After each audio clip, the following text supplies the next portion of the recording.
So I want to start by policing in Austin. We've seen Prop A resoundingly defeated. So I want to talk about what your plans are for policing in the community in the months and even years to come. Well, one thing that I know that both Chief Chacon and myself have been focused on, and this is regardless of how that election was going to play out, we need more officers on our streets. And so we were committed early on to getting the Cadet Academy up and running ahead of schedule. We had that start in June. Those cadets will be graduating early next year. And to do the appropriate reforms that are needed to continue classes going forward. And so we are laser focused on ensuring that we can graduate cadets out of the academy and that we see those classes moving forward in the years to come. What's the timing on that? How long does the city need, in your estimation and in the chief's estimation, to get enough officers on the street? Yeah. I would say, in the next year and a half, we should be able to graduate another 2 cadet academies, and so we should have enough to keep up with the response times that our community is expecting. But it is an ongoing effort. I mean, we still see officers retiring, and the attrition rate is something that we're also addressing. So the second priority that I would identify is the morale of the department. It's so important that the chief has said keeping the morale and the officers supported is another one of his priorities, and he's done a tremendous job in ensuring that officers are hearing directly from him and hearing directly from leaders in our community saying that we need you to stay in our department and we need you to support and keep our community safe. I want to just ask you, were you personally surprised with the election result from Prop A? I'll say I'm new enough to Austin, even though I've been here 4 years and I've seen a lot during that time. I'm not as familiar with these off-cycle elections where you don't know exactly what the turnout will be. So it was somewhat up in the air on just how it might turn out. Obviously, there's an effort to recruit new officers, not only in our own community, but nationally as well. But when we talk about the academy, obviously there has been an effort to reform the academy. A recent report commissioned by the city found really a mixed bag of success, that while some important reforms were underway and had been made, there was still what consultants identified as a sort of warrior or military style academy. What specifically are your plans and the city's plans to ensure that the academy, the launching point for policing in our community, really looks the way the community wants it to?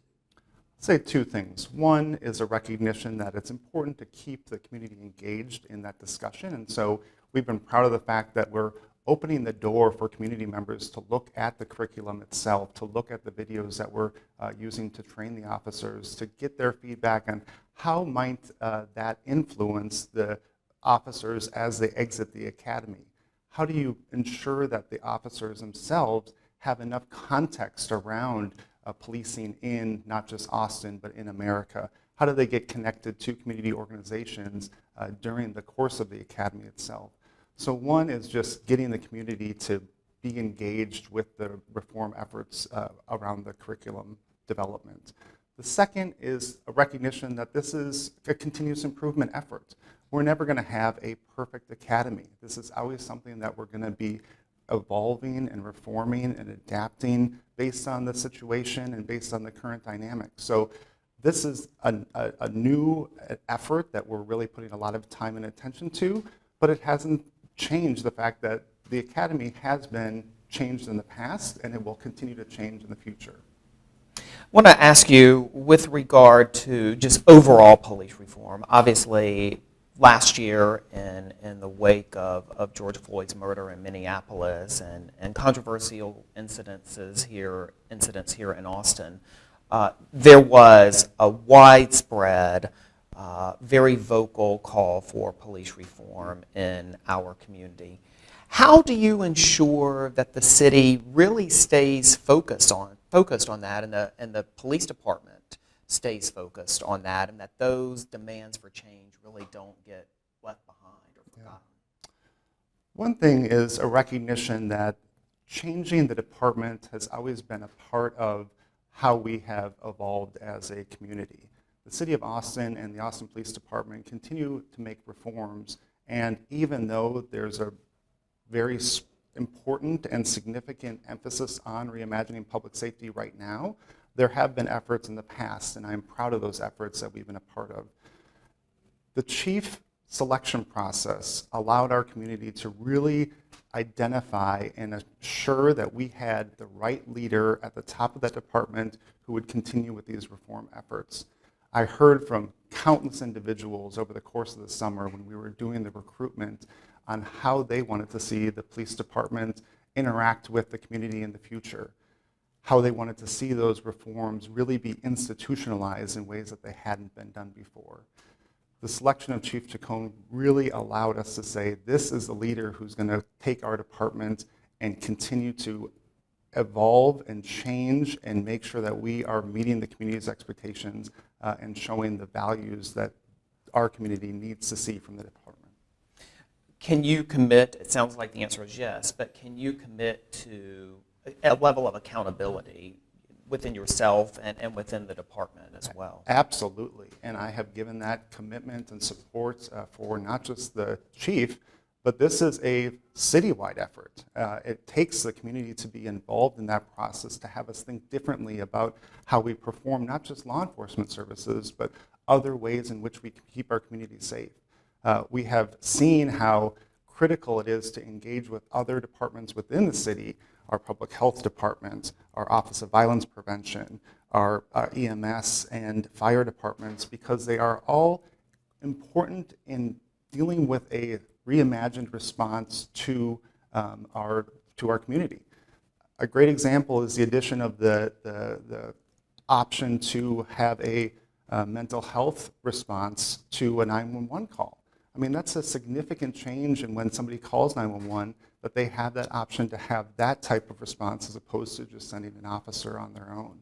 So I think things like that really require community investment, coordination across different departments within the city, and then the leadership and buy-in from the top of the department as well. I want to shift gears to homelessness now. Yes, a lot to unpack here on a number of different topics. But with regard to homelessness, can you give us an update on the city's efforts, really on two fronts? There's the enforcement of the camping ban, but also the effort to find housing for the unhoused. Yeah. Well, one thing I'll start out with saying is I'm very proud of the way in which our city departments and our community allowed us to compassionately but importantly enforce the reinstatement of the camping ban. So over the course of the summer, I think our community really did see a change in how that played out in both our streets and for those individuals experiencing homelessness, starting with the education and the outreach and ensuring that there were those resources that were available to those experiencing homelessness. We also had some critical efforts sponsored by our city council in terms of the HEAL initiative that allowed us to take encampments and move them into a bridge shelter. And so people did have a place where they could go.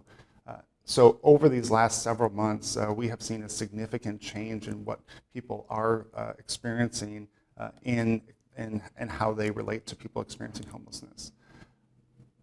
This is a challenge that has been in our community for a long time and will never be at a place where we are satisfied with the outcome. This is something we have to consistently focus on and ensure that we're putting the appropriate amount of effort and resources towards.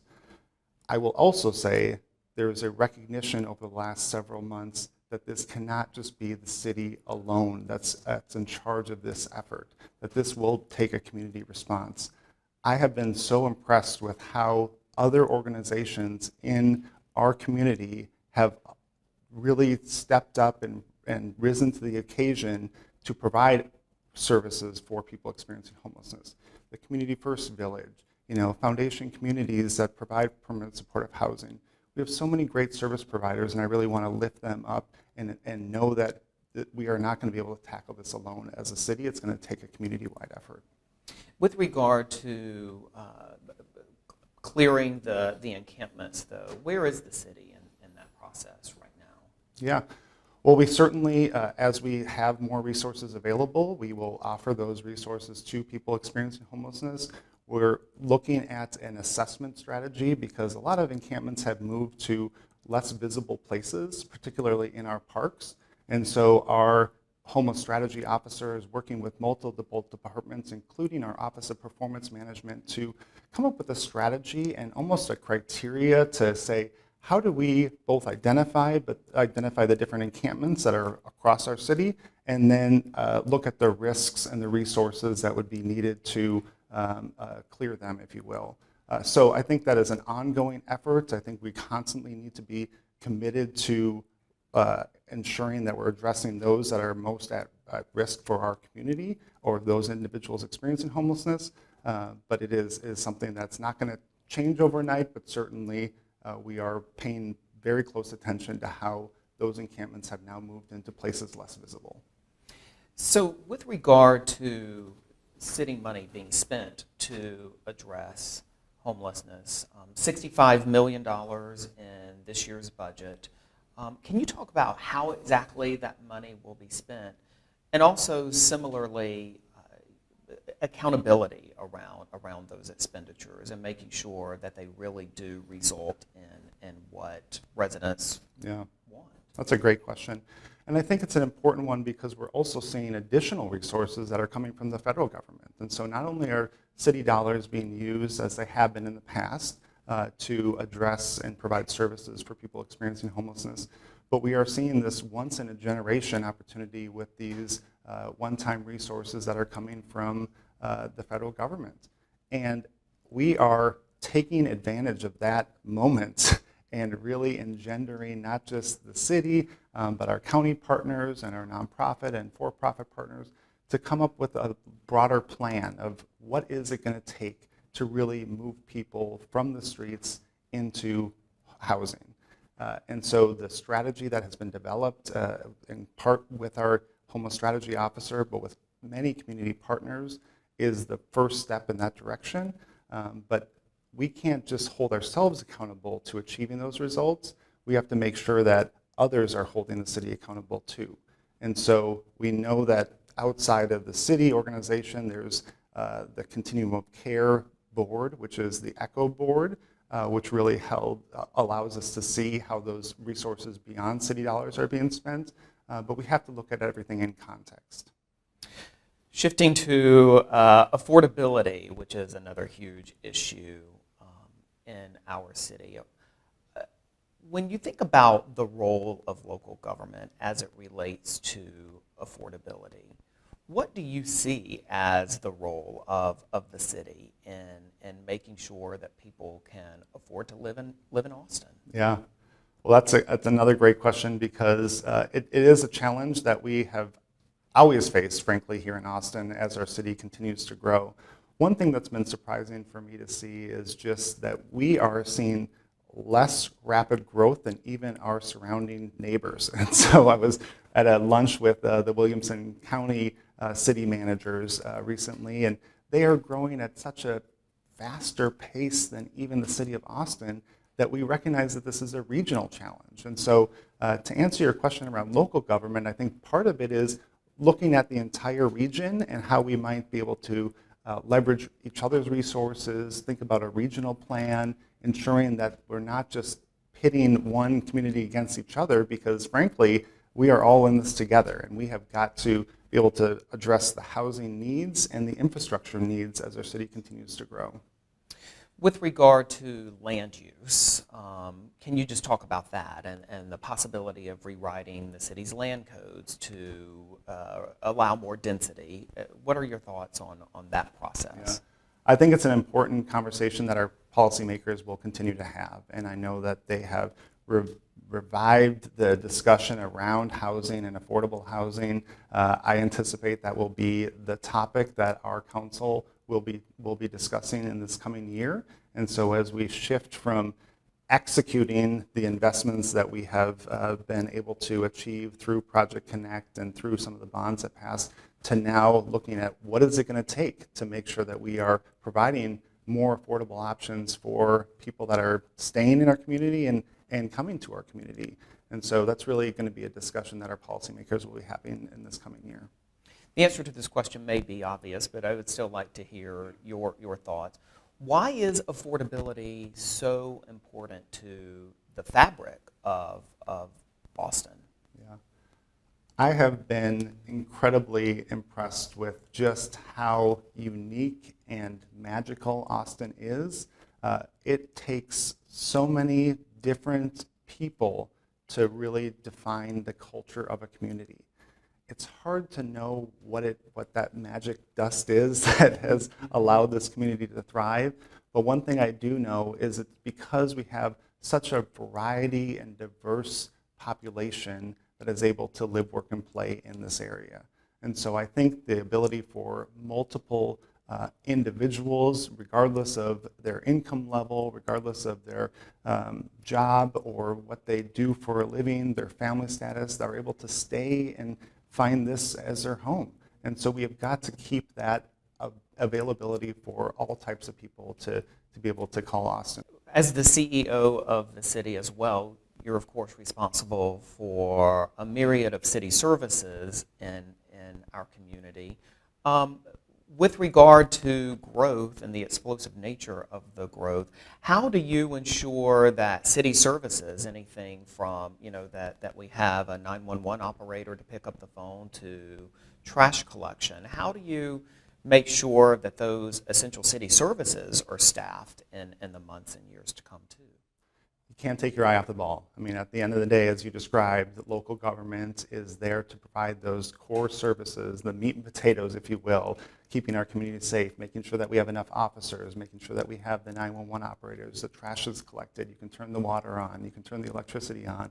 And so I meet with my team on a regular basis and ensure that we're not just looking at the next 2 months, but we're looking at the next 2 and 20 years to be able to plan for and invest in additional growth and infrastructure as we need them.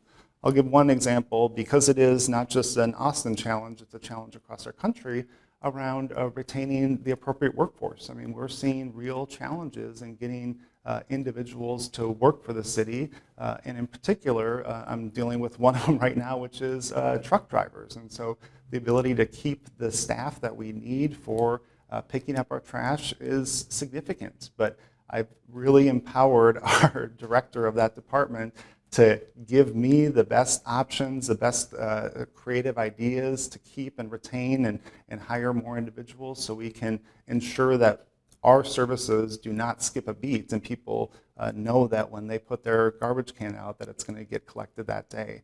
I've seen significant challenges in surrounding communities, and I know that other cities in Texas have had to reduce the amount of days that they've been able to collect their trash because of these worker challenges. So I give that example, but knowing that these are challenges that many of our large employers across our region are facing, but the only way to get ahead of it is to not just plan for the next day, but it's really planning for the next handful of years. And so that's the charge that I keep giving my executive team here at the city.